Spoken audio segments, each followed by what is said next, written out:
Welcome to Non-Monogamy with me, Gaz Darkwood. Spilling the Tea is a podcast dedicated to speaking with different people who practice non-monogamy in all of its forms to pull together as many different perspectives and experiences as possible, all into one place. On each episode, I'll be joined by a different guest to talk about their own non-monogamy experiences. I'm always looking for more guests, as without you, there would be no podcast. So if you would like to be a guest, please send an email to spillingtheteapodcast@outlook.com. On this episode, I'm joined by Felipe. Hello, guys. Hello, everyone. I'm Felipe and I am 31 years old. That is a great introduction, getting straight in there with the information. Um, so 31 years old. So how long have you been practicing non-monogamy? So, I have been practicing non monogamy for about 5 years, but there's a caveat to that, which is it has been um, a period in which I did practice a bit of non monogamy. Then I did have a monogamous relationship for a while, and then back into non monogamy. Okay, so that's so what is your what my next question would usually be is can you tell me what your current non-monogamous situation is like? Do you have a partner, multiple partners? So I'm going to ask that question, but then afterwards, I think we're going to jump back to your actual journey because I'm quite interested in that sort of back and forth that you've had with it. So for now, yeah, what's your current non-monogamous situation? All right, so my current non-monogamous situation is that I am seeing a few different people at the moment, but I am single. And I know that this can be a bit contradictory because if you're single, then if you're like monogamous or non-monogamous, is it a relationship? Not really, not a relationship. But I think that's one of the points we could talk a little bit about because you can be single, in my view, and still, monogamous, still see a few different people. And that would be different from having a relationship and the non-monogamous. Yeah, I completely agree. I think there is, and there's a term, I don't know if you've heard of it, but the term solo poly, which tends to be someone that classes themselves as polyamorous, but they don't have what is generally known as a nesting partner or a primary partner. So they don't cohabitate with anyone. They live on their own and they see multiple people. And I think there's a very kind of blurry line between what people call solo poly and what I would call being single, because I think um, on the whole they are very similar things. I think solo poly just generally tends to put a bit more importance on the relationships they do have. So I'm quite interested in what these how you would classify the relationships that you've got. I mean, if you still class yourself as single, how do your current relationship structures work with the people you are seeing? Yeah, so the current structure that I have is that I'm seeing a few different people on different levels. One of them I've been seeing for a while, for I would say a month or a month and a half, been to different dates and had many different situations, I would say. Not only dates, but doing things together, having like doing activities and going to different places and etc. in a way that is not the classic casual dating, I would say. But at the same time, I've been seeing a few other people more in what I think most of the people here would understand as the more casual way, going on dates, on like using dating apps and etc. And although these things might sound very similar, as you said, guys, there is a blur line there. So it's even a little bit hard to put a label because where's the border between one of the concepts and the other? It's hard to define. But in any case, um, the situation is that I consider myself single. I am involved with a few different people, and most of them at this moment now are more casual. Most of these kind of dates that I've been having slash I would say relationships without the traditional meaning of relationship are more casual. Oh, yeah, that's interesting. So, is there? I'm just interested to know if there, what the reasoning is behind that. Is that something you've chosen for yourself? Are you happy with that? Is that how you prefer to do things, or is that just kind of coincidentally that's how things are panning out at the moment? It's a bit of everything. It's the way that it is mainly the way that I want to take things, how I want to um have my love life at the moment, but at the same time, it is just a consequence of talking to the people that I start seeing a few times and etc., the dates and all, and then deciding that this is what I want, but like letting it happen for a bit. So then I see how I feel. I get to know the person a bit more, and yeah, and still explore and see, what's around. Yeah, yeah, I think that's, I do think that's a healthy way of doing things. Something that I've been talked about on the podcast multiple times, but I just wonder if you're aware of is the relationship escalator. Have you heard of that? I have this book right in front of me at the moment. If you were talking about the book called Stepping Off the Relationship Escalator, and at least that's from where I got the term. It's a book by Amy Graham.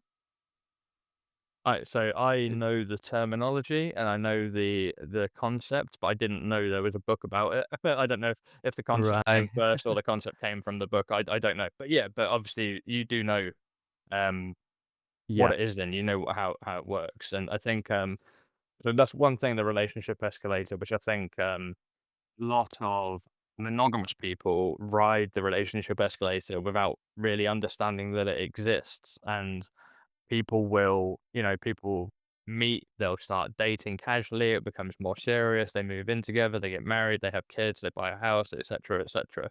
And I think even within I think that's the thing that's so ingrained in people that people can find it difficult to unlearn, and even in non-monogamous situations, people can end up in, like, multiple, let's say, serious relationships, quite quickly and quite easily because there's still some sort of programming in their brain which makes them want to ride the relationship escalator where every time they meet a new person, it's not, I don't think they're doing it consciously. I think it's very subconscious that that's where their brain wants to take things. Like, oh, now I want to start seeing this person more often. I want to do this with them. Now I want to do this with them. And I think if anything, it shows that you've kind of done a very good job of actually staying off the relationship escalator because you're happy to, just let things kind of be where they are. You don't need more from them. You don't need them to evolve. You don't need that escalation within the relationships. Yes. And I think this is a really good bridge to maybe start talking about the origin of everything, I would say. The origin of everything in the sense of how non-monogamy came to my life or started in my life. And one of the reasons why I say this is a good bridge is because at one point in my love life, I read this book, this which I think, well, not, I'm unsure if this is the book that really defined the term, or maybe the term was already there, but I think this book is one that gave a lot of color to a concept that maybe was, or maybe gave a lot of clarity to a concept that was maybe blur or unknown for a few people.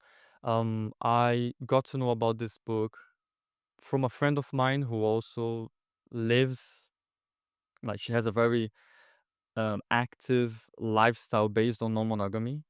And this book to me, like, really changed a lot of things because it changed not only the way that I chose to live, that I choose every single day actually, my love life, but also it made me rethink about all the types of relationship with my friends, relationships with my parents, and etc. I know that the focus of the book and the whole concept of a relationship escalator is mostly about love life, but also it made me think if I am or I am not following something that was predetermined, or follow something that was, I like to use the term formula.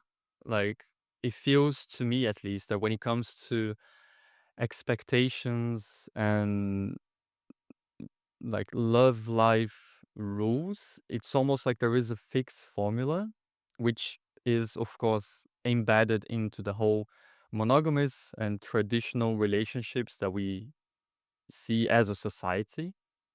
And this book really made me think or see a bit of outside this formula. I don't think it would be something that would cause an insight, or it would cast light into everyone's mind, but at least to me it did, because I felt in my love life in the past, I would say maybe like 10 years, 8 years ago, I felt that a few things that I was feeling at the time were not right because they didn't follow the formula, because they didn't follow the relationship escalator, or that idea, as you mentioned, that you get to know someone, you're gonna go on a few dates, then you're gonna maybe meet their friends, after a while meet their parents or the relatives, then you get to that point that, or maybe you don't, but a lot of people do, that you start doing things with your only partner all the time, all together, and then you get to know, to be known as, I don't know, I'm just gonna use two random names, but like instead of you being John and she's Mary, you're like John and Mary. So people say like, oh, are John and Mary coming? Or have you heard about John and Mary lately? Or something like this. You know, it's almost like your personalities merge, or people refer to you as the couple, not as the people individually anymore. Yeah, I completely get that, and that's something that I've kind of had taken issue with previously, where with me and my wife, like a friend will tell one of us something and then assume the other one of us knows. And like, we don't tell we're individual people. Like, I had that conversation with you. That was a thing between the two of us. Why do you think I went and shared that with her? Because that wasn't about her. I don't involve her in every conversation in every aspect of my life, and vice versa. Like, she's had a conversation with someone and that person said to me like, "Oh, I thought you would have known that because I told her." Like, but you haven't told me. Why are you assuming that we're not one unit, we're two separate people? Yeah. But sometimes it does feel like one unit, right? And like I've seen this happening between friends, close friends of mine, that when they started a relationship and started, I think that at the time they were not even living together, but people would always refer as the two of them.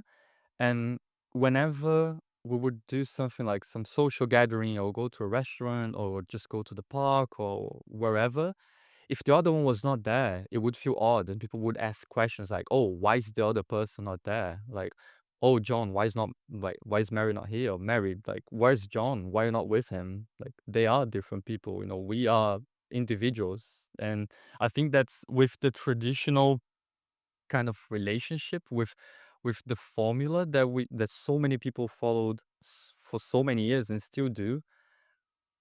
This can be one of the outcomes. Like, this can be something that is almost like expected. So like you're expected to show up and to know things and to do things together with your partner all the time. For some people that might work fine, that's great, but not to everyone. No, no. What one thing that I was gonna say that relates to what you were just saying about how people become like two people become one unit, or to other people, like you become one person in a way. That something which this has been living rent free in my head for I don't know 3 or 4 years. But someone I know who is in a monogamous relationship, has been for, I don't know, 15 years or something at this point, um, said to me something about, used to enjoy, cycling, but like, the off-road cycling, like mountain biking, not like on tracks or trails, but just going out riding this bike around. I haven't done that in ages. Like, my bike's just sat in the shed, gathering dust basically. And I was like, well, it's nice weather this week. Why don't you just go out this weekend, just do it. Like, there are loads of places to go. I can tell you some routes if you wanna go somewhere different. And he said to me, "Oh, no, I couldn't do that now because my partner would just wonder why the fuck I wanna go out without her." Like, it like, they were so, Yeah. tightly woven that if he wanted to do something without involving her, she wouldn't have liked it. And I remember at the time I was a little bit speechless, and I didn't really know what to say, and I thought, "Oh, fuck." Like, some of these relationships, personally, I don't think that's healthy. But that is like you call it a formula, which I quite like, and I always think of it as programming. Like, we're kind of programmed to think that's how things should go. That you pair off with someone, you ride the relationship escalator, and you basically end up becoming one unit who does everything together.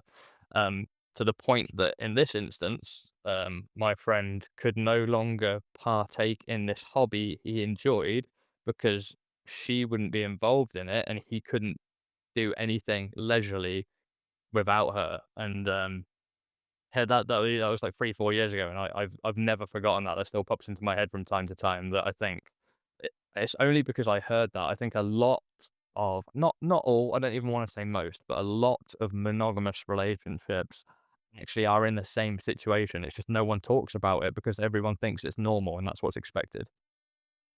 Yeah. And something that you said now just brought to my mind the fact that in the past I've seen a few couples, and when I talk about these, like I'm thinking about couples that are together for 20, 30, 40 years. And there's a specific couple that I have in mind. They should be around 65 or 70 years old now. And they are together since they're both like early 20 years old. Most of the times that I've been with them, and I've been with them many times because they are somewhat related to my family, um, they both look unhappy, and like it's very clear. And to me, from the experiences that I lived together with them, it feels that they're only doing things that they want to do half of the time, because the other half they want to do something that they clearly don't want to do, but they have to be there with their partners, like with the other. And that's something that to me it looks really scary. Like I would feel really suffocated if I was in a situation like this. And when I think of this perspective, I think from a very individual standpoint, because I think that for many people that should work so well, should work right. I mean, like what I mean is living with someone or spending 30, 40, 50 years with the same person. Like if you're happy, if you're having a good time and etc., that's amazing. Go for it. But for me, from the experiences that I lived in my life, that wouldn't work because I really value diversity. I value different experiences, new things, and etc. That doesn't mean that, of course, I won't love someone or I won't want to be with someone for a long time. Like I felt like this in the past many times with many different people, completely different people. But at the same time, the idea of doing the same thing or being with the same person, although we change and the other person will also change, that to me is a little bit scary. And when I think about this, about diverse experiences and etc., when I was explaining to a few friends of mine in the past that I got into a non-monogamous relationship, friends that in general are very open-minded, they're very progressive with so many aspects in their lives, but I face some ugly faces, I would say. I'm thinking about the right term here, but I would say, I faced some a bit unexpected judgment, I would say. And then when I was talking them through and explaining everything and saying how I felt, how the dynamics were in the in the open relationship and the non-monogamous relationship and etc., um, I did try to explain to them that we all love different experiences. Like I know it is different when it comes to people and all the types of experience, but for example, if I go to a restaurant, I don't wanna eat the same dish every single day. Like, I can love that dish. I love, I don't know, like sushi, like a bento box or a bibimbap or something like this. Japanese, Korean food, I love it. But I don't wanna eat that meal every single day. And then maybe you guys or maybe who's at home listening to this podcast now might think, "Okay, yeah, but like it's people, it's love and all these feelings and etc." And I understand, but let me give you then a different example. I have a few best friends and I really, really love them. It's amazing to live different experiences with them and to, talk about life and do everything a good friend would do together. But I don't want to see that single friend every single day. Like, I love my parents, but I don't want to see them every single day. I don't want to do the same thing every single day. I want to do different things, with different people and love them all. And that's where, to me, it can feel a bit suffocating when I see couples that are together for 60 years, 50 years, 40 years with the same person, and almost back to the point where we were talking before, it feels almost like they lost their own individuality and their own identity to become a couple. They sacrifice part of it to become a couple and do a lot of things that they don't want to do, but they almost feel that they have to because according to the formula or the relationship escalator, that's part of the relationship. You know, you have to do these sacrifices or you have to do things you don't want to do, but that will make your partner happy. And I have done many things like in the past. I think we have all done things for someone we love, like things that maybe we didn't want to do that much. But I think that there is a limit to it, and you should be the one determining the limit. Like you should be the one, yeah, like drawing the line and say, this is the borderline. This is like how far I can go when I want to go. Otherwise, I'll be sacrificing myself. And if you're not good with yourself, if you're sacrificing yourself, like to me, according to my experience, that will be a troubled relationship because you'll be out of place. You won't be feeling yourself. Yeah, you're Did we go completely right, and I think did that's we go why a too lot of deep here? no, no, no, that's great. Because I completely agree with you. I think that's the reason a lot of either relationships end, and this is one thing that I always hear that like when people say that oh non-monogamy or polyamory it doesn't work, people these relationships don't work. They always end up breaking up in the end anyway. Well, most monogamous relationships end up breaking up in the end anyway. So that's a ridiculous argument to try and make. But I think one of the reasons a lot of like monogamous relationships end is because of that. Like people miss their freedom, and they feel like they can't have that freedom anymore. Because, like you say, the formula says no, you two are a unit now. You have to do everything together, and people do feel smothered. And I think that's why relationships end. But not only that, relationships last a really long time where both people in the relationship are fucking miserable because they're not happy, but they think that's normal. They think, well, this is just what relationships are. And I've heard this a few times from people I know recently who are in different people that are in obvious relationships, where just constantly moaning about their partners, and I'm like, "Do you even like this person? Why are you in a relationship with this person if you don't seem to like them at all?" But they kind of act like, "But this is just part of it, isn't it? You're not supposed to be happy once you're together for years and you're settled down. You're not supposed to be happy." Or like, "Oh, I used to really enjoy doing this." I'm like, "Okay, why don't you do it now?" "Oh, you don't do that sort of thing anymore once you're settled down and you're married and everything, do you? Like, you just do stuff together. You just both sit together and watch TV every evening." I'm like, no, if you wanna do things, go and fucking do them. Like, you're probably both thinking the exact same thing. Um, you need to keep your individuality. You need to keep the things you wanna do that, um, you shouldn't be, yeah, trying to be someone you're not or trying to be someone different just because the relationship escalator has led you to believe that this is what being in a relationship means. Yeah. Yeah. No, completely agree. And I did hear a few times a few sentences such as like, yeah, I have to go. She's my wife. Or like, yeah, I love him. He's my boyfriend. But it should be the other way. Like he is your boyfriend because you love him and not you have to love him because he's your boyfriend. So I think it gets mixed into all of that. And yeah, to me, it can get a little bit scary when it gets to this point that the role determine the feeling and not the other way. Yeah, and I think that's a thing with non-monogamy as well is and this has definitely been talked about on the podcast, but and probably on most of the episodes to be honest, but the communication that I think with non-monogamy you learn quite early on how well you have to be able to communicate and how open you have to be to communication.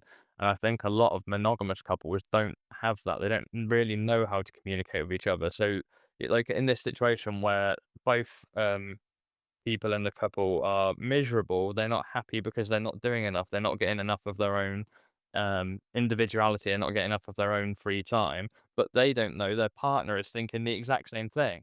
Like, we are both unhappy about the same thing, and it could easily be fixed if only you communicated with each other, but you don't communicate. You go to work and you bitch about your partner to your colleagues, and then you go home and be miserable again. Like, no, just talk to your fucking partner and you'd be able to work it out.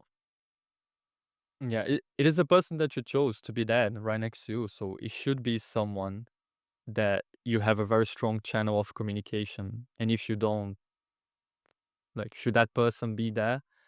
Um, as I said before, like, it works well for a lot of people, but also doesn't work well for a lot of people. And the feeling that I have is that they stay there because a lot of them don't see that there is something else, there's something different, because they were taught, they were told, they learned that this is how relationships are. Like, these were the movies that we watched when we were young and the influences that we had. And for other people that are listening, they're all also around my age, around like 30, 35, and all that. A lot of us here in the West, especially, grew up watching, let's say, Disney movies or fantasy movies or romantic comedies that are always monogamous. Well, when we were young, 99% of the time straight and mainly with white characters. So where's the diversity there? Like, where's all the representation? I am also a straight and white person, but at the same time, it is really weird to now think back and see like everyone was exposed to these things, not because I'm white, straight male that I saw this alone. Like all other people from all other ethnicities and yeah, Genders and sexualities, sexualities and everything. Yeah. genders, everything. Like everyone was exposed to the same kind of popular culture, which did not represent them. It did represent a small part of the population. Yeah, and this is what I mean when I talk about programming, because I feel like um, I think when you're born from birth, you're a blank slate, and you can only be influenced by the information that you're given. So, you get told, "Don't touch the fire or you'll get burnt." Okay, you don't touch the fire because you're gonna get burnt. Like, you've been told that, and the, the way say you've been programmed is because I don't think we're ever told specifically. We don't have our parents telling us, like, you're a man, you need to find a relationship with a woman, you need to get married, you need to have kids together, you need to buy a house. No one tells you that, your parents don't tell you that, but we're programmed by everything, by the world around us, just by, like you say, Disney movies as a kid, and then when you get older, romantic comedies, exactly as you said. But not just that, just like advertising, just everywhere you look, it's always like again, you say us being like I guess millennials, um, it was generally straight as well. It was always a man and a woman, and odds are they were probably both the same ethnicity as well. And no one told us this is how the ways it's supposed to be, but we were just programmed with all this information around us that we just took it in by osmosis, that we just believe that's how things should be, and that we're not given a reason to question it. We just take that as how it is, and people don't think to question, hang on, what if all this stuff that I've learned or been shown is actually false? What if there are other ways? And I think a lot of people are just don't ever think that way at all. They just carry on with what they know. Yeah, they do. And to me, there was a moment that was not planned, that was not foreseen, that I had this kind of realization, which was about 5 years ago. I was single, I was using some of these classic dating apps. And then for one of them, I had a date with this girl. We went on a few dates. It was really nice, but also nothing out of common in the beginning. But as we were seeing each other a little bit more, I think it was maybe around the second month, or we're seeing each other for almost 2 months, then it felt natural that we would talk and see like, oh, how do we feel about each other? How do we like, do we want to move forward, in the sense of seeing each other more often, or in the sense of maybe talking and deciding not to see each other anymore, or something like this. So we had this moment. We arranged this meeting, I would say. We went for a nice walk in a park quite close to me where I am now here. And I remember going to that walk thinking, I like her. She's very nice. And I also like the fact that I'm flirting with a few other people, that I did go on a few dates during these 2 months. So I want to talk to her about maybe still seeing her, but also seeing the other people. And keep in mind, at the time, I didn't have any experience with non monogamy. I didn't plan anything like that. I did not know much of it. Like I didn't know the terms. I didn't know the terminology and everything. And the only thing that I had was the hope that she would feel similar, because I wanted to keep seeing her, but I also wanted to keep seeing other people. And for my really good surprise, really happy surprise, she was on the same page, and she was feeling a little bit nervous about it. She told me after that she did go that day thinking about saying the same thing, but also thinking that I would maybe step back. We did have the conversation. We decided to move on seeing each other, but keeping things open, so seeing other people. And that was the beginning of my non-monogamous relationship, my first non-monogamous relationship, and the main one that I had so far, I would say. Um, the main one, because not because it was more important than any other relationship that I had, not because it was because I had stronger feelings, weaker feelings, or whatever, just because it was my first step into non-monogamy and into really learning a lot about myself and using communication as a skill that I had developed from previous relationships, all of them monogamous and classic and, you know, almost like fitting the formula, as we mentioned. And what what was really interesting about the relationship when I think back is that it really felt like going up and down on a hill rather than an escalator or something like this. But we were shaping the hill. We were determining, okay, now we want to move this way. Now we want to go a bit up. Now we want to go a bit down. Now we want to go that way, this way. And in the beginning, we start like we after that meeting, we continued to see each other for a while in the same way that we were seeing before, which was, I would say, once a week, we would see each other, spend the day together, sleep at each other's place, and then go home the morning after. Um, but then because she had something personal happening in her life, she came to me. I would say at this point we were, I think, seeing each other for 4 months. And she said, there is something big happening in my life now, something that is really stressful. She told me at the time what it was. It was something very personal and related to family and all that.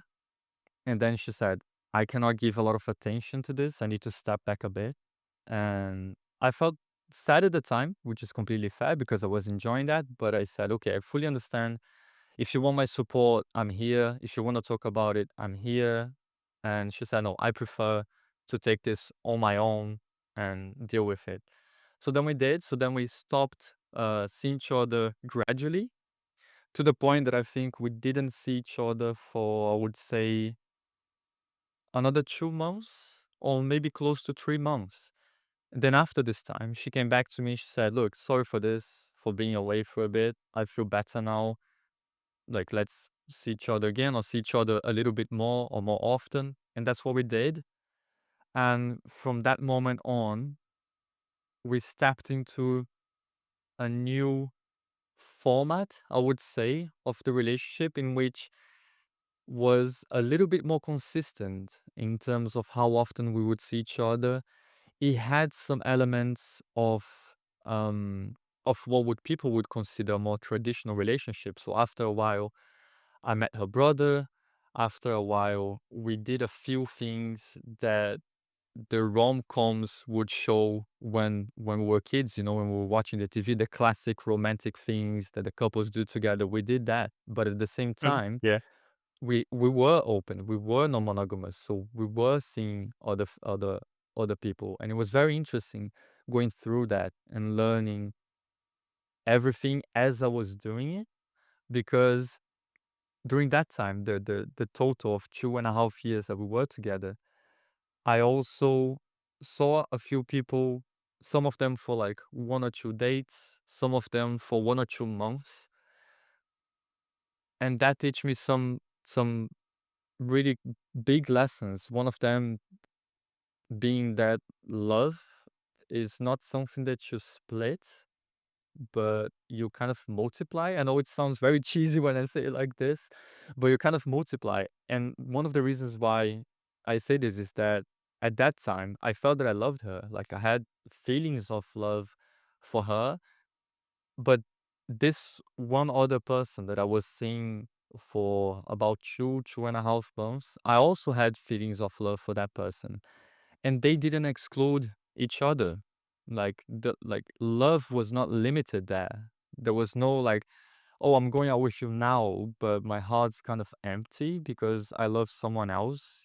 It to me felt like it was multiplying. Like I was having a lot of good times, interesting times, fun times with both of them. And when I say these adjectives, I mean in every single sense, just in the like when we talk about feelings or when we talk about just doing nice things together.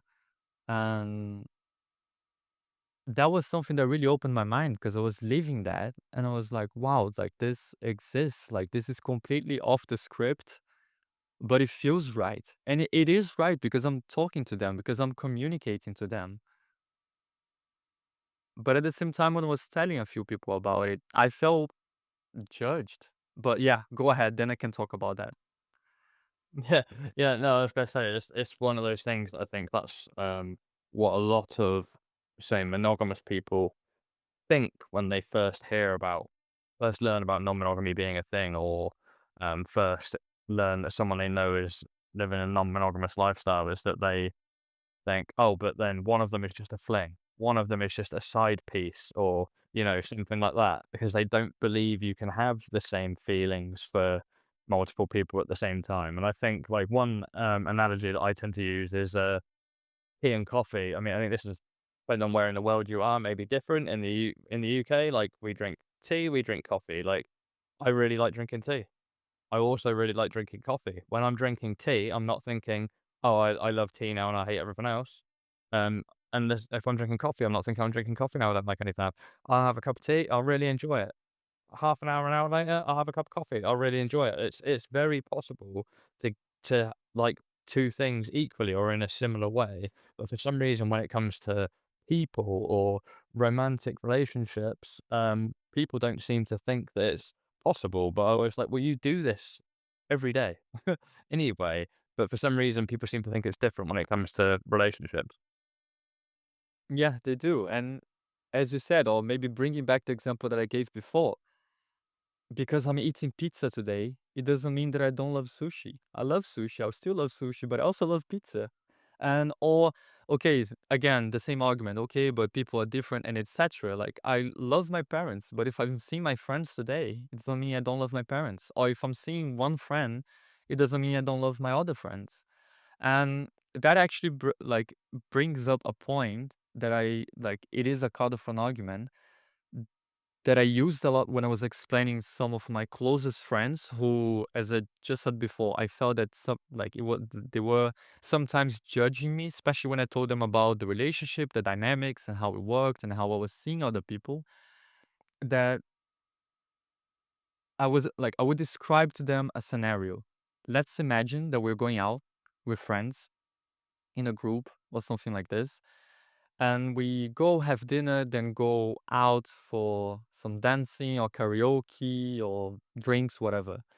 If we had that really nice evening, and at the end of the evening, I gave my friends a hug and said, "Goodbye, everyone. That was nice. I'm going home." And let's say I have a partner at home, we're sharing the house or something like this. How different is that, or how does that affect my feelings in relation to if I do the same thing, but there's someone there that I flirted a bit throughout the night? Maybe we had some eye contacts that were nice. Maybe we were curious about each other. We had a nice conversation, and like it felt warm. And then at the end of the night, I give that person a kiss, and then I go home and I see my partner who's home, who I love. Like, how different are these two scenarios, and why one of them is completely fine, normal, and the other one is something that would be condemnable? Yeah, Like, to me, that's not like because I kissed that person that I thought was interesting, and I had a bit of a nice time with that person. Like, I don't love my partner less. I don't love someone else less. Does that make sense? yeah, yeah, and I was just gonna add in that, from the opposite perspective as well, like, I think, like, if my partner, goes out on a date, or if they go out literally, to hook up with someone, or if they go out with friends to socialize, or if they go to see family members, it's all the same to me. I'm not seeing them that day because they're busy. Like, it doesn't it makes no difference to me what they're doing, and in a way, it's none of my business what they're doing. Like, they're busy, I'm not seeing them. They could be doing absolutely anything, or, you know, and this is a thing as well where people feel like they have to give, all of their time to the other person and forget to take times for themselves.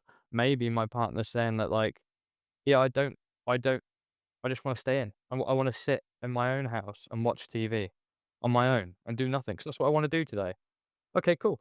That's your choice. We're not seeing each other today. It doesn't matter. You could say, "Oh, I'm gonna stay in and sit and watch TV. I don't know, I'm gonna do some studying, or I'm going on a date, or I'm going to a sex club, or I'm gonna go and see my parents," or it makes no difference. I'm not gonna see them that evening. It doesn't matter what it is that they're doing. Yeah, I do believe that one of the main reasons why this idea might bother a few people is because, together with the whole formula, with the whole relationship escalator, there is a strong idea of possession and of exclusivity of feelings. And I'm not even talking about exclusivity in the sense of seeing someone else or not seeing someone else, but of you being the only person that your partner can love romantically. And I think that this feeling, especially the feeling about exclusivity and possession, is a very tricky one. And it is the point that bothered some of my friends, my closest friends in life, friends that I really love and grew up with me, most of them, when I told them about the relationship, because I feel that when they see something that is outside what they lived and what they grew up with and what was on TV when they were kids and all, um, they see it as a menace. They see it as threatening, and it brings insecurity because it is something that was always there and now looks different. So it can feel a bit adventurous for a few people, like, oh, whoa, this is new. Like, that's a new feeling. That's something that I didn't know I could do. But at the same time, for few other people, I think it brings some kind of insecurity because that feeling of possession or that idea of possession on a relationship and exclusivity is so embedded that, oh, damn, one of my friends is living in an open relationship and they seem happy and they say that it's working well. Could my partner think of it? Or like, could I maybe think of it? And maybe, like this could be a threat to my current relationship. And for some of them, maybe not. Maybe like, no, this is fine. Like, the idea of this is not for us. It won't work and we're happy how we are. But for a few others, when I was telling them and by the way that they reacted, it felt to me like it was a threat. And as a consequence of this feeling, some of them got very defensive and even said things like, "Oh, but do you really like that person? Because if you liked that person, why would you want to see someone else?" Or like, "Oh, if you really love her, like you would only want to be with her because you love her, so you want to be with her all the time." And to me, there's so many things that are wrong there. Like, I don't want to be with anyone all the time, you know? I love so many of my friends and family and previous, like lovers that I had, but I don't want to be with anyone all the time. I don't want to be by myself all the time. So why would I want to be with someone else all the time? Back to what we said, why would I want to eat the same dish every single day? Yeah. Yeah, and I think a thing with that, because you say people get a bit defensive and they feel a threat. I think in general, people fear what they don't understand, and that's just like a weird human natural reaction to something. Is when something comes along and they don't understand it, their instinct is to fear it. They're not inquisitive. That people, and this is just a general thing for all people, that when they hear about something new, generally they don't seem to. The reaction is never, "Oh, that's interesting. I've not heard about that. I wanna learn more. Can you tell me about it?" It's, "Oh, no, I don't, that's different to what I know. I don't like it." And I think you're right. I think a lot of the times where people get defensive is because they go, "Oh, hang on, if my partner knew about this, if they knew non-monogamy was a thing, maybe they would want to do it, and I know I wouldn't be able to handle that. Therefore, I don't like this whole situation. I wanna distance myself from it as a concept, as an idea. I just want it gone, and I don't want it near me." Yeah. Yeah. And the funny thing about that situation was um that was back in my home country when I was telling my friends about it. So I'm from Brazil. And when I was back in my city, back in Rio, I told them. Then I came back to the UK. I'm also in the UK. I'm in South London. And when I did go back to Brazil 1 year later to see my family and everyone again, as I try to do every single year, some of them were in an open relationship. Not like, I would say, out of a group of maybe 15 people that I told about, the following year, maybe 2 or 3 of them either were having an open relationship or had an open relationship or maybe had their current, like their old relationship and old slash current relationship. But they changed a few things, but they started to see a few other people. So it is interesting because some people do experience that. Maybe at first, as you said, because it's something new, because it's something they don't know, they don't understand, it might be a bit frightening. But at the same time, some people feel adventurous, or maybe they think, maybe this could be something that would work for my relationship. And then they did try it. Yeah, and I think that's the thing, in general, is that, like, people just aren't aware that it even exists. I think you'd probably find there are more people living non-monogamous relationships if there was more awareness for it. And I think, that is a thing. Like you say, once you've talked to people about it, you find out actually other people start exploring it, and that's, and it's not because they wanna copy you or anything, or it's not necessarily based on you, it's just you've let them know about this thing that exists that they didn't ever know existed before, and that's like, I don't know, you could say to someone, "Oh, what did you have for lunch yesterday?" And you say, "Oh, I had French toast," and someone's like, "What? What's French toast?" But they've never heard of it, so you explain it to them. Next time you see them, they say, "Oh, I had French toast the other day." It's not because you had it and they wanted to copy you, it's just this new thing they'd never heard of before, so now they're interested. Yeah, exactly. And I remember when I was talking to a few of them that the whole idea of non-monogamy being something that is so almost like an alien to a few people that once they hear about it, they try to fit that into some certain stereotypes. So I was describing how the dynamics were with my ex, with the person I had the open relationship. And then they were asking like, "Oh, so you guys go to like swing parties and all that?" And I said like, "No, we don't. Like we never been to a swing party." And like they were asking a few other questions. A lot of them related to specific kinks even.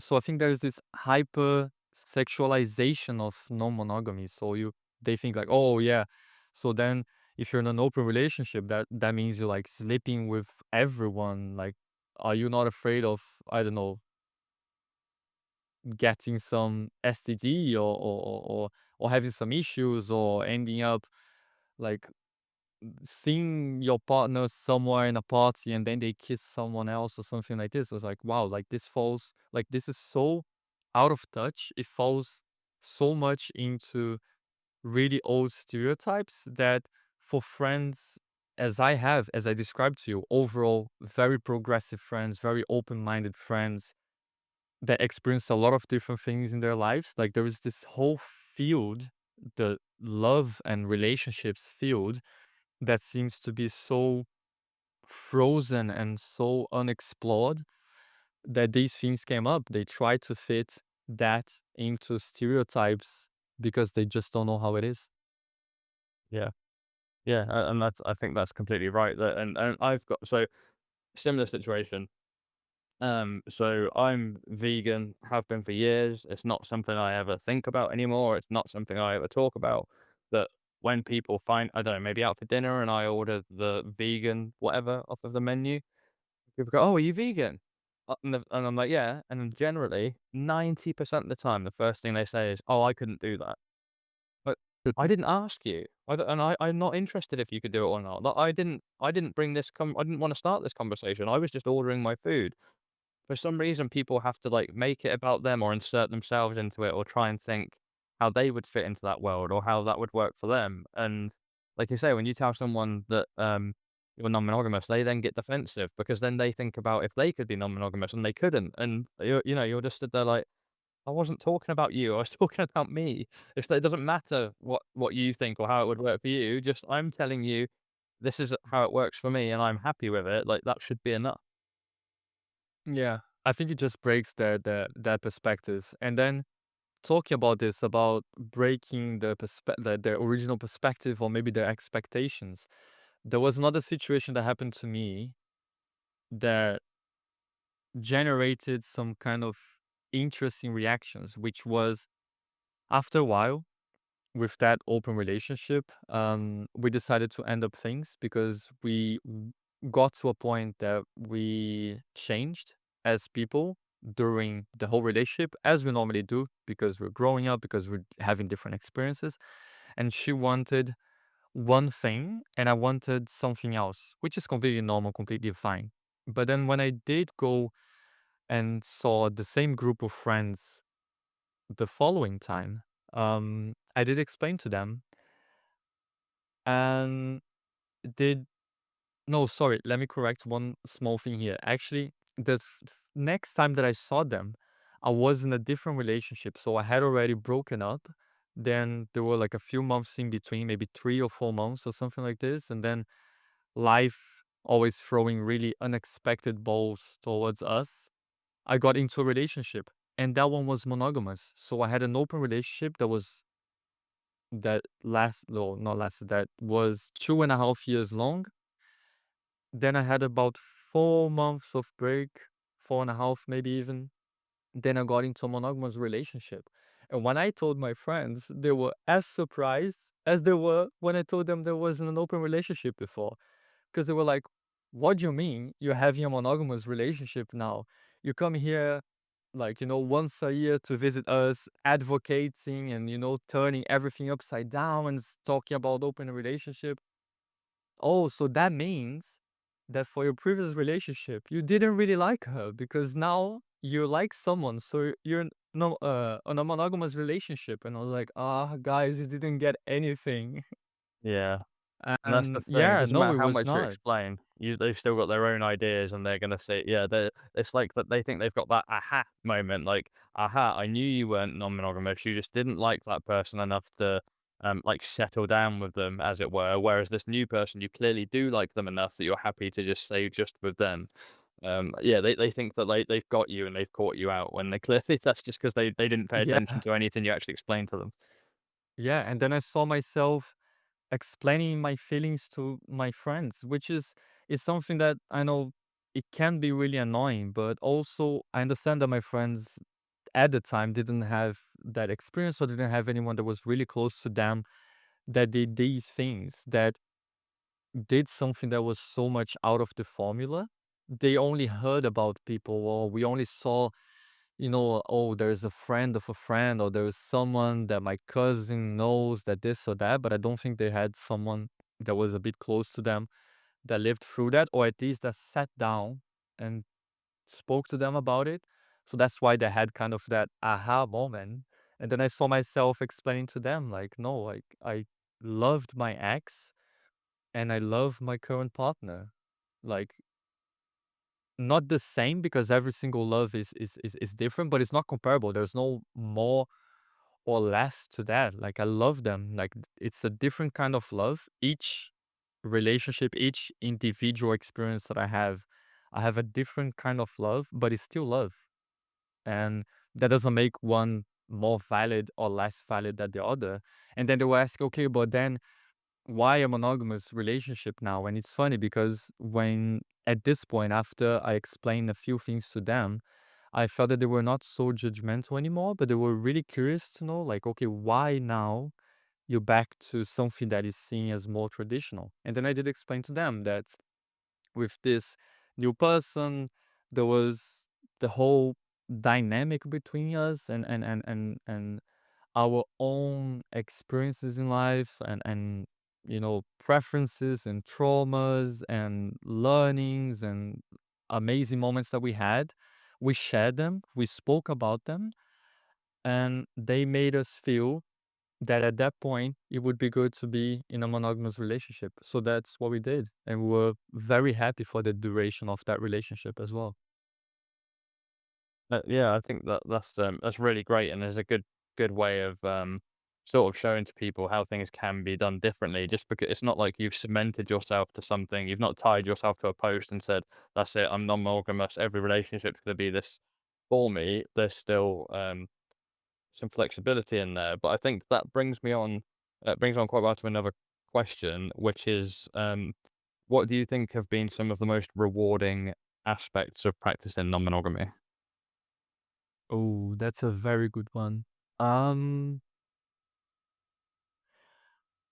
I'll mention a few here. I think the first of them, the first that comes up to my mind is the ability to practice communication, which is a skill that you need for everything in your life. In order to have the non-monogamous relationship that I had, it was very necessary for both of us to be very clear about everything, to communicate clearly, to be honest. And to me, feels that communication and honesty are the base of a relationship. Actually, even before that, if we go more into the roots of the whole feeling and skills and etc., to me, everything starts with empathy. Having empathy makes you be honest. And because you want to be honest, you wanted to, you know, show that honesty. And that's when the skills come. So that's when the communication comes. So as I said, the non-monogamous relationship lasted 2.5 years. We never had anything like that before. And we were communicating a lot all the time. I remember on average, I would say every 2 to 3 months, we would sit down and say, look, how are we feeling about this? Are we okay with this? Are we okay with that? And the magic of it was that because it's outside the formula, we made all the rules. So we determined everything from the beginning. I want to do this way. I want to do that way. We agreed to do like this. No, let's not do like that. So to give an example, one of the things that we wanted to do was that we didn't want to share with each other any of the experiences that we had with other people. Like we didn't want to know if the other person was seeing someone else, how it was and all that, just because it felt to us that it would be best that way. And it was fine. I remember once when we got to the end of the relationship that we decided to break up and etc., we even did share a few things. We're like, oh yeah, so June last year I saw someone for a while and this and that, but because we wanted at that point. And that's the magic of it. Like we did when we decided to do and the way that we wanted to do. Both communicating, both agreeing with each other, and both being really empathetic. Both with each other, but also with ourselves. So showing our preferences. And sometimes this can be a little bit hard, especially if you have a bit of a personality that is more like people pleaser because you're really afraid of hurting someone else's feelings. So maybe you can say, "Oh no, actually, I really want to know about the other person. I really want to know who they're seeing, what they're doing, if they did something sexual or not, or if they did something romantic or not." But then you're like, "Oh no, but they don't want to do it, so I'm just gonna swallow it and go with them." But no, like if you're not doing this for yourself as well, it won't work. You'll feel bad about it. And luckily for us, we were talking about everything and decided that it would be good for us to not know about anything else. So the communication was very key there. And as I said in the beginning of the podcast, from that moment, all the communication skills that I developed further, I applied to other things in my life. I saw how I could create and grow and sustain such a beautiful relationship by using a lot of communication.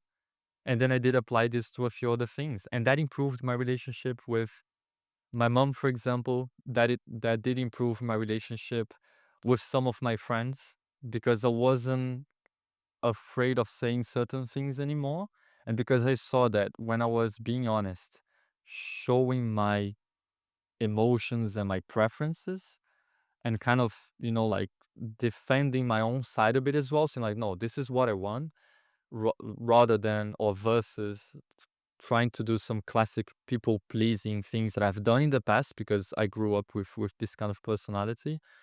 Then I saw that the relationship worked well, so that I did apply this to other relationships and they improved.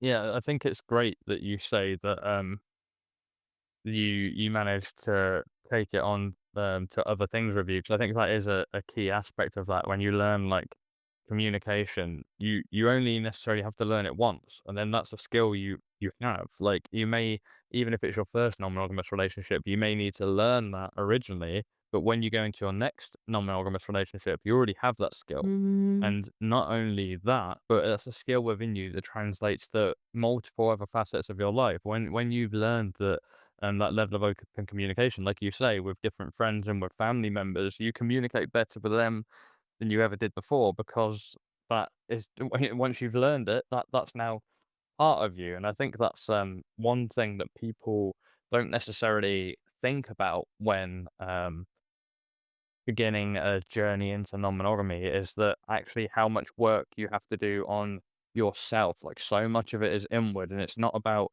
what the other person wants or what you think is expected of you. It's more about what you can do, how much you can handle, what you're comfortable with. Like you said, the amount of things that you actually want to share with your partner or have them share with you, or what you want to keep private. That's all entirely up to you. And it's so much of it is about looking inwardly, about what you truly want, what you want to give, what you want to receive, what you're comfortable with, and everything. And it all, in a way, becomes like self help. Like, it's all just, um, self improvement in a way, because you're learning how to communicate your own needs, not only with the other person, but with yourself. You're able to look within yourself and work out what your actual wants and needs are. Yeah, exactly. And I also think that it was really good to me at the time that I was doing and I'm still doing therapy. I think that really helped me in the process because therapy was and still is one of the main moments that I talk to myself about it. I know that I'm talking to someone else, but the whole exercise of the therapy makes me talk about myself and digest all the feelings. So I did start the therapy in the middle of the open relationship for many reasons. I think none of the top reasons or the priority reasons were because of love life. It was because of work and me going through a stressful time and also feeling a bit weird a few times, feeling a bit anxious and etc. exercising that communication in therapy was also really good. I know that like being able to do therapy is a privilege. Therapy is not cheap. I think one of the main only reasons that I able to afford it for this long is also because I see a therapist in Brazil, so we do it virtually and it's a lot more affordable and etc. But there are many different ways of doing this self-talk or this kind of form of therapy. And next to the sorry, also together with the therapy, I did some writing. Like I would just go to the park and write on my notebook about how I was feeling and what I have done and things like that. And I want not only you guys, but everyone that's listening to us to keep in mind that when I talk or when we talk here about the communication, learning, and etc., that doesn't mean that now we're masters of communication. We have learned everything. Oh yeah, because I lived some non-monogamy and it can be tricky if you're not communicating well. Now I'm really good at it. Like, no, we make mistakes. We still do, like, still making mistakes. I think one of the biggest ones that I think I have done, like, I don't punish myself for it because, as I said, everything was new and I was really learning through the whole process. But I think one of the things that maybe I would have done differently was that when I was having the non-monogamous relationship, and I mentioned that I saw someone for, I think, 2.5 months, more or less, in the middle of that. Um, I did take a very long time to tell that person that I was in an open relationship because it started as another date, like I had a date with this person. It was nice. Then I wasn't sure if I was gonna see that person again. And at the time, because the whole non-monogamy thing was something very new to me, I was still trying to understand it. I was still feeling a little bit judged because of the experience that I had with friends and with a few other people, as I mentioned before, that I was like, when's the right moment to tell that person that I'm in an open relationship? And then I think I took a bit too long. And when I did, the person didn't like, felt betrayed in a way. And that pushes apart. And like it happened. Like it was because of my decision.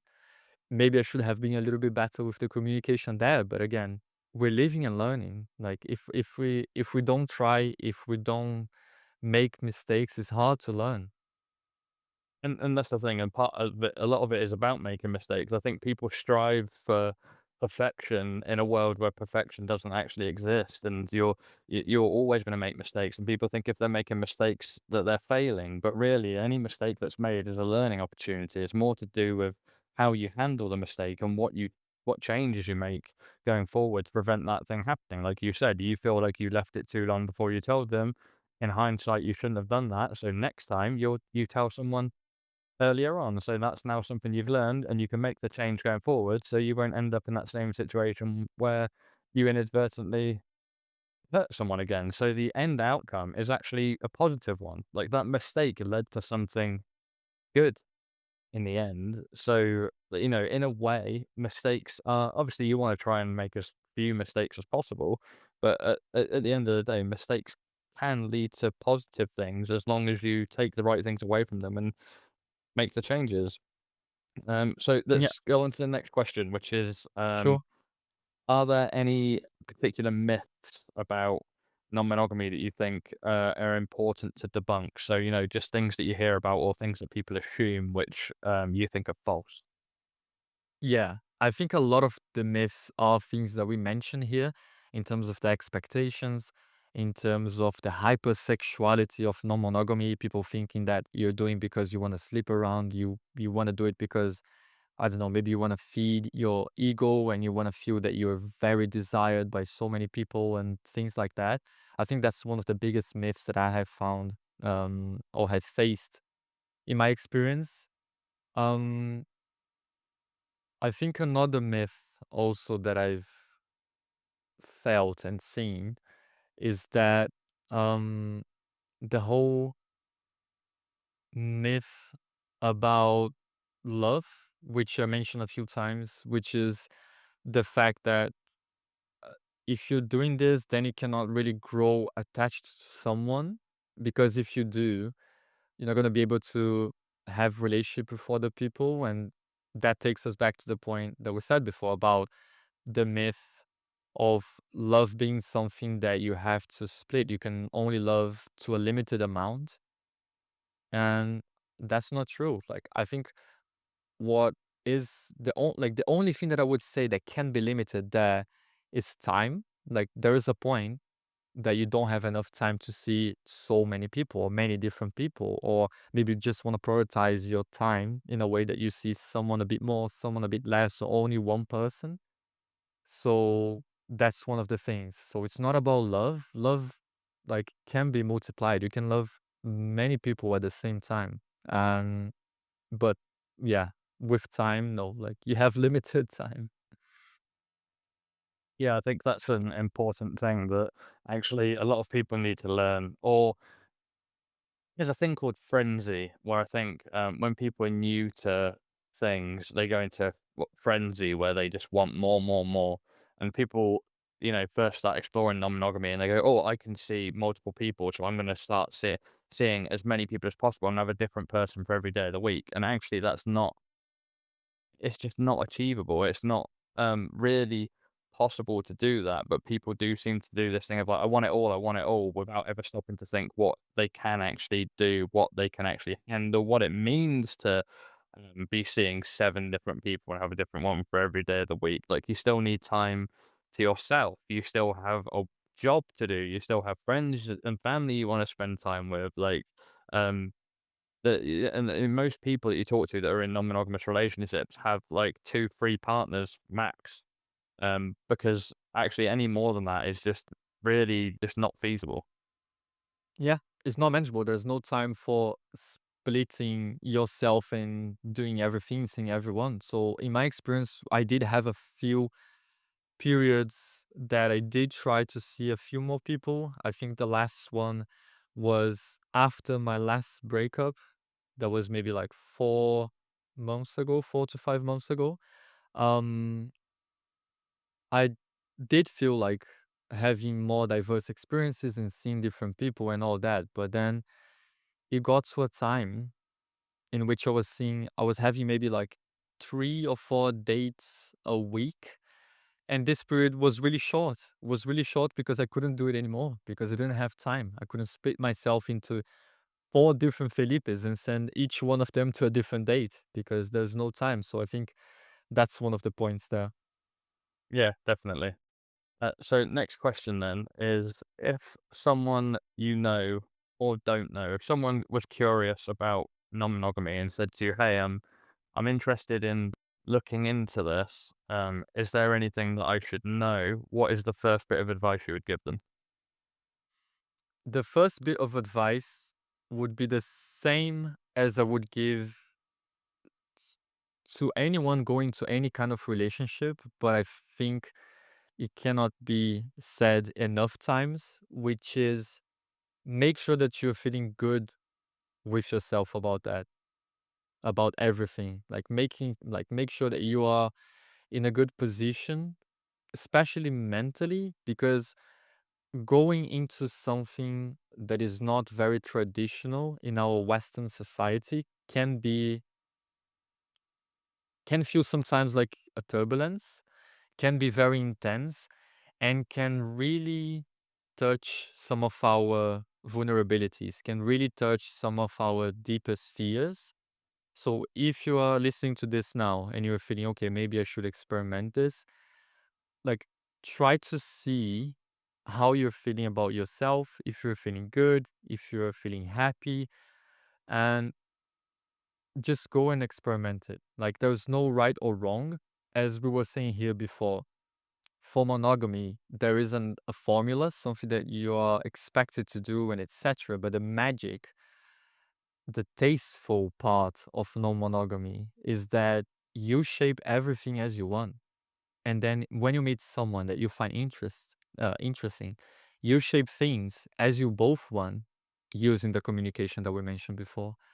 And for this reason, it feels really good. It feels almost like you have a piece of paper in front of you and you can draw or paint whatever you want rather than getting something that was already drawn there and you just coloring over.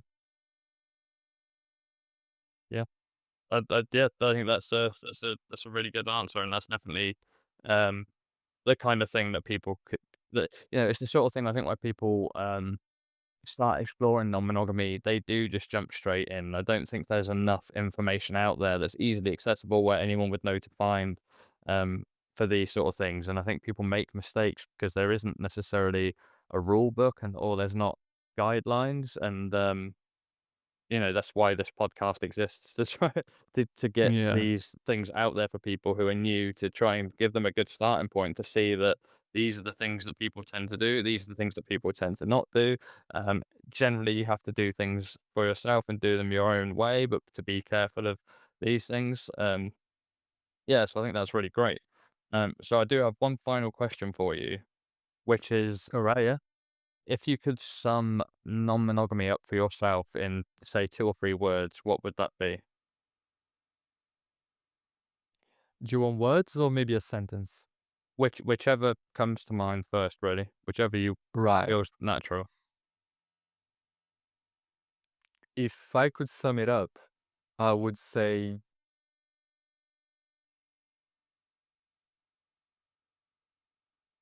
It's funny, this is a always. question that always makes makes people stop Yeah, and it is think. hard, it is hard. I'm thinking because there's so much knowledge and so many experiences that is hard to sum up, but I think if I could put in one sentence or like a few words, I would say